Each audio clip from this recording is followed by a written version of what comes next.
Assalamualaikum warahmatullahi wabarakatuh. Jumpa lagi dengan saya, Khairul Anwar, dalam kelas Quantitative Research. Quantitative Research atau penelitian kuantitatif dalam language education atau pendidikan bahasa. Kali ini kita akan atau saya akan menyampaikan materi mengenai eh, langkah-langkah umum dalam melakukan penelitian kuantitatif. Apa saja? Let's check it out. Apa saja yang bisa dilakukan oleh peneliti untuk melakukan penelitian kuantitatif. Let me share screen.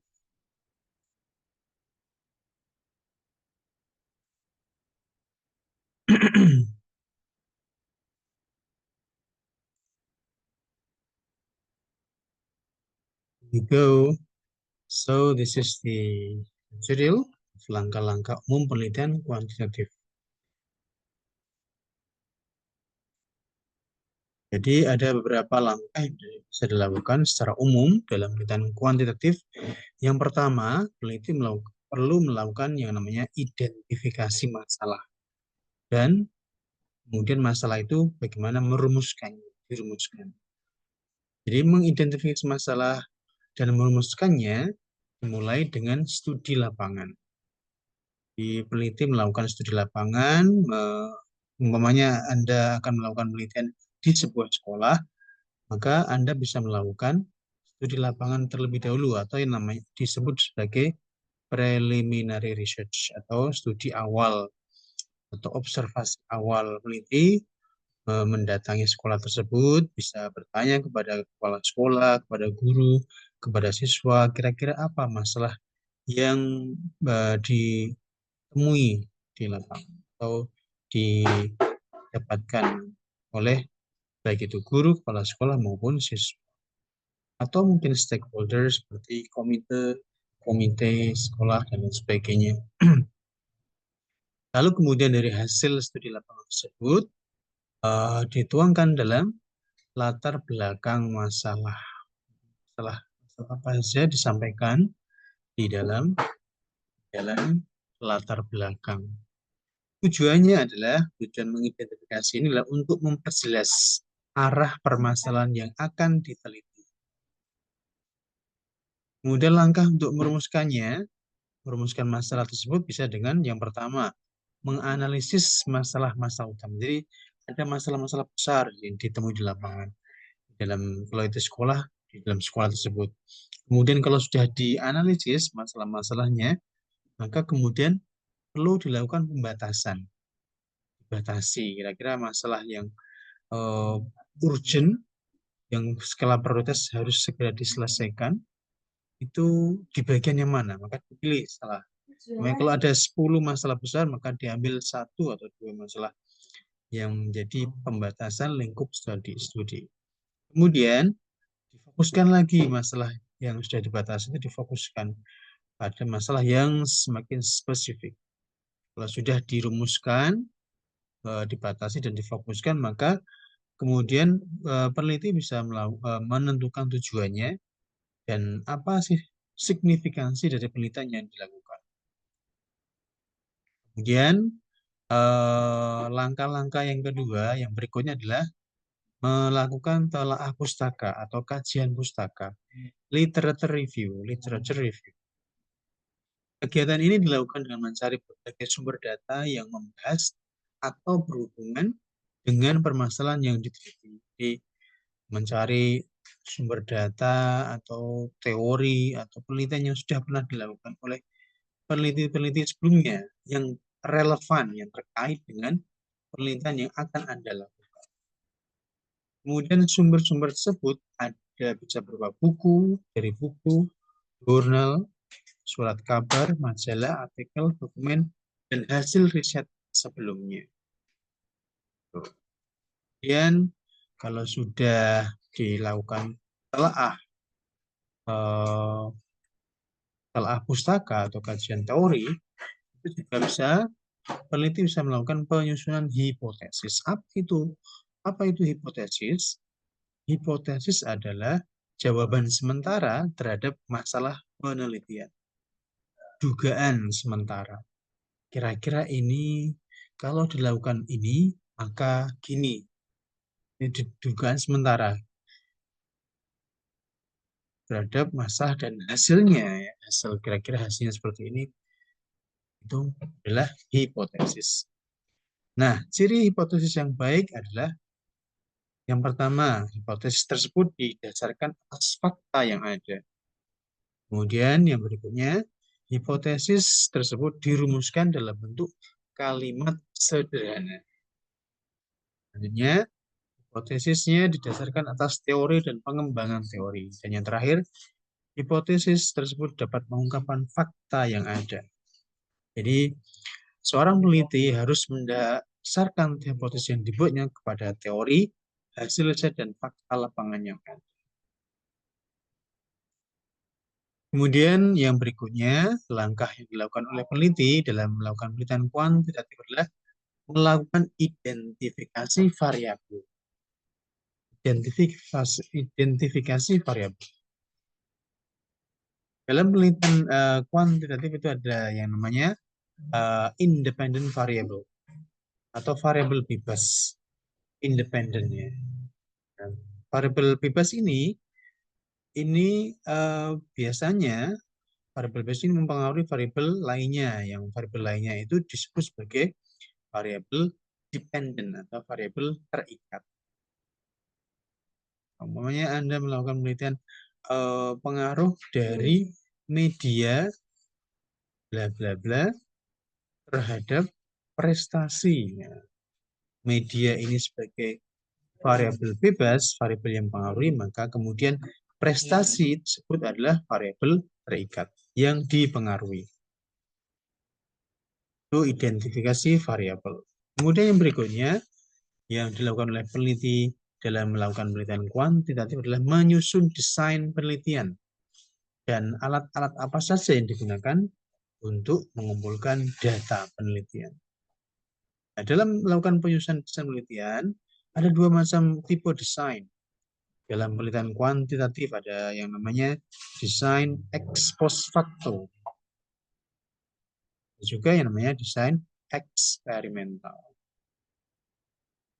Ada juga yang disebut sebagai desain apa itu namanya korelasional, bagian dari ex post facto. Kemudian alat pengumpulan data. Nah, alat ini disebut sebagai instrumen penelitian. Apa saja instrumen penelitian atau apa sih yang disebut sebagai instrumen penelitian? Instrumen penelitian itu adalah alat bantu bagi peneliti untuk mengumpulkan data. Peneliti biasanya menggunakan, kalau penelitian kuantitatif menggunakan kuesioner, juga menggunakan ada kombinasi antara observasi dengan interview. Nah, kalau observasi dan interview ada bisa mengarah pada kuantitatif, ada yang bisa mengarah pada kualitatif. Nah, kebayangkan adalah kalau data itu kuantitatif, maka alat yang digunakan adalah kuesioner dan terutama kebanyakan menggunakan tes. Tes itu juga bagian dari alat pengumpulan data kuantitatif. Kemudian langkah-langkah berikutnya adalah menentukan populasi dan sampel. Populasi itu apa? Adalah keseluruhan objek penelitian. Kalau populasi dari sekolah, maka sekolah SMA Negeri 1 Karanganyar, maka populasi adalah siswa SMA Negeri 1 Karanganyar. Lalu apa sampelnya? Sampelnya kelas 3 SMA, kelas 3 IPA 1 SMA. Nah, itu jadi sampel adalah bagian dari populasi yang diteliti. Tentunya sampel lebih sedikit daripada populasi yang besar. Kemudian yang dilakukan langkah berikutnya adalah pengumpulan dan analisis data. Kalau sudah ditemukan alat pengumpulan datanya, maka kemudian bagaimana metode pengumpulannya?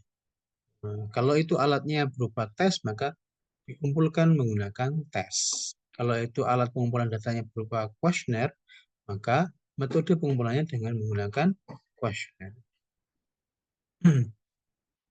Nah, data dalam pengumpulan data ini ada dua jenis, ada yang berdasarkan sumbernya disebut sebagai data primer dan data sekunder.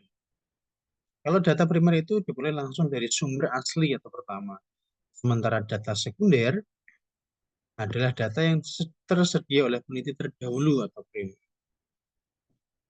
Kemudian kalau sudah dikumpulkan datanya, baik itu melalui tes, kuesioner, lalu kemudian dilakukan analisis data. Kalau dalam penelitian kuantitatif untuk mengetahui hubungan antara variabel satu dengan variabel lain, atau pengaruh antara satu variabel dengan variabel lain, biasanya analisisnya menggunakan SPSS sebagai alat bantu. Saya menggunakan Excel untuk mengetahui apa itu hasil dari perbandingan atau mengetahui hubungan antara variabel satu dengan variabel lain. Data ditemukan dimasukkan ke dalam SPSS untuk dianalisis hasilnya seperti apa sih. Kemudian kalau sudah dianalisis, bisa kalau hasilnya berupa generating teori atau penemuan teori, bisa sebagai menemukan teori. Kalau itu hasilnya berupa teori yang baru ya. Nah, fungsi teori dalam penelitian kuantitatif itu sebagai alat analisis untuk membuktikan hipotesis. Tentu dari hipotesis, dari dugaan yang sementara ada, kemudian ternyata hasilnya membentuk sebuah teori baru, berarti itu membuktikan bahwa teori ini, bahwa hipotesis yang dilakukan itu, ternyata benar, menguatkan ya, menguatkan hipotesis. Kemudian penemuan teori baru sebagai jadi fungsi teori yang lain adalah sebagai dasar untuk mengembangkan teori baru. Dan yang terakhir, membantu dalam membandingkan hasil dengan penelitian sebelumnya. Dan kalau sudah tadi ya, sudah urutannya masalah, merumuskan masalah, membatasi masalah, fokus masalah, kemudian bagaimana mendesain penelitian, variabel penelitiannya bagaimana, kemudian menentukan sampel dari populasi yang ada, kemudian kalau sudah begitu, dilakukan menentukan alat penelitiannya, instrumennya, kalau sudah begitu, dikumpulkan data-data yang didapatkan dengan menggunakan alat tersebut. Kalau sudah begitu dianalisis, kemudian didiskusikan, dibahas dari hasil tersebut, dan dilakukan pelaporan dari hasil yang didapatkan. Nah, kesimpulan penelitian adalah dari penelitian kuantitatif, dari apa itu urutan-urutannya, mulai dari identifikasi masalah, telah pustaka, perumusan hipotesis, identifikasi variabel, penyusunan desain penelitian, pengumpulan data, kemudian analisis data, hingga pelaporan hasil penelitian. Nah, setiap tahap tersebut itu mempunyai tujuan, yaitu memastikan penelitian memiliki dasar teori yang kuat, metodologi yang jelas, serta hasil yang valid dan dapat dipertanggungjawabkan. Secara umum itu mulai dari latar belakang masalah, kemudian di sana ada teori yang digunakan yang relevan dengan masalah tersebut, kemudian ada metode yang digunakan, lalu hasil dan pembahasan bagiannya dilaporkan dalam kesimpulan, dalam pembahasan dan disimpulkan di akhir bab ya. Demikian secara umum langkah-langkah dalam penelitian kuantitatif. Demikian, terima kasih atas perhatiannya. Kita akan berjumpa dalam pertemuan berikutnya, dalam materi berikutnya, dalam pertemuan berikutnya. Thank you very much for your kind attention. Let me close by alhamdulillah. Alhamdulillah. Assalamualaikum warahmatullahi wabarakatuh.